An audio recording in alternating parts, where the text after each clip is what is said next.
Jamais sans la grâce, une dévotion matinale qui vous connecte à la pensée de Dieu et vous donne la provision du ciel au quotidien.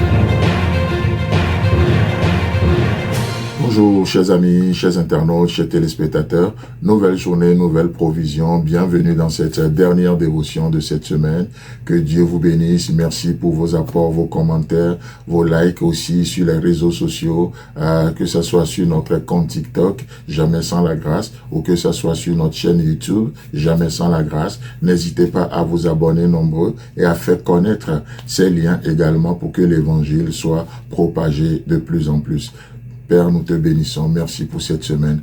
Non seulement tu l'as commencé avec nous, mais tu l'as achevé avec nous. Et ce matin, nous te donnons toute la gloire.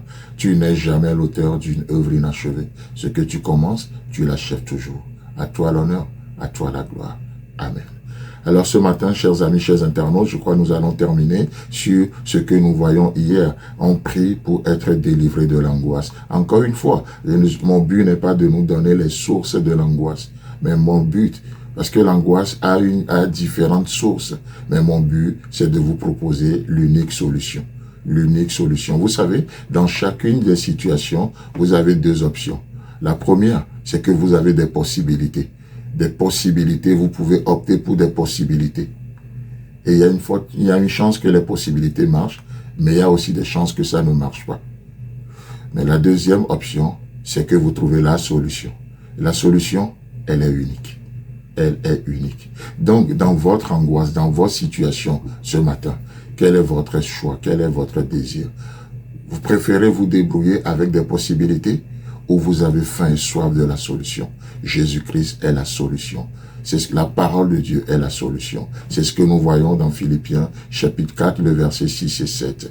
Ne vous inquiétez de rien. Ne vous inquiétez de rien. La parole de Dieu est formelle là-dessus. Ne vous inquiétez de rien. Mais en toute chose, faites connaître vos besoins à Dieu. Voyez-vous, vous avez le droit. Il y a quelqu'un qui est qualifié ce matin pour vous écouter. Avez-vous des besoins? Et quels sont ces besoins? Il y a quelqu'un qui est qualifié pour vous entendre. Il s'appelle Dieu. Dieu est le moyen pour vous faire entendre, le moyen pour le faire connaître ces choses, c'est la prière. C'est la prière, c'est la supplication. Et il nous donne le moyen. Quelqu'un qui est qualifié, c'est Dieu qui peut nous entendre. Et le moyen qu'il nous donne de nous faire entendre devant lui, devant ce trône de la grâce, ce sont les prières et les supplications. Dans Job, dans son épreuve, dans ses épreuves, qu'est-ce que Job a dit? Oh, si je savais où le trouver, si je savais où se trouve son trône, j'irai devant lui, je remplirai ma bouche d'arguments et je verrai ce qu'il aura à me répondre.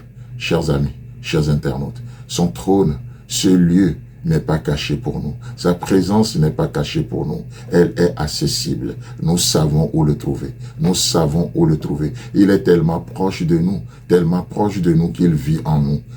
Et il entend même nos soupirs inexprimables. Et il entend nos murmures. Le Saint-Esprit sait comment même l'interpréter devant le trône de la grâce. Job lui dit, si je savais où le trouver. Mais moi, je sais où le trouver.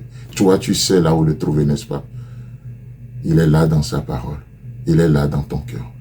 Et au travers même des petites voix, des murmures qui s'élèvent ce matin, Dieu entend.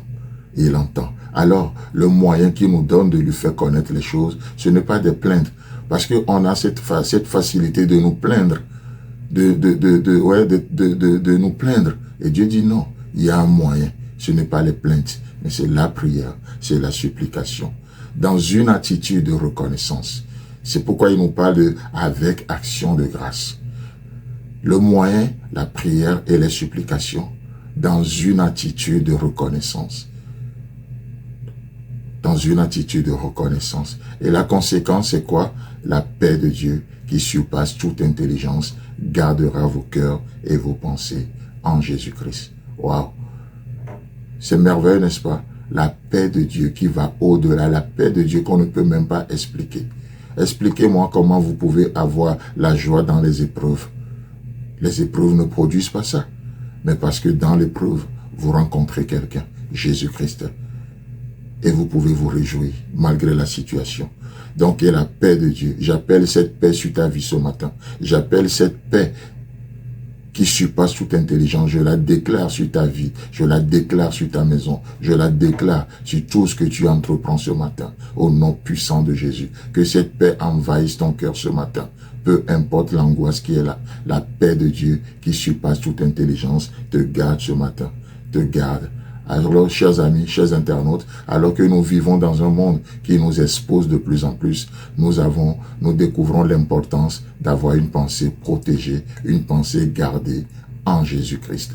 Sur ce, je vous souhaite, mon équipe et moi, nous vous souhaitons un agréable week-end. Et si Christ tarde à venir, on se retrouve la semaine prochaine.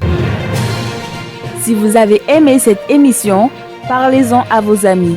Parlez-leur du message de la grâce et de ce qu'il fait dans vos vies.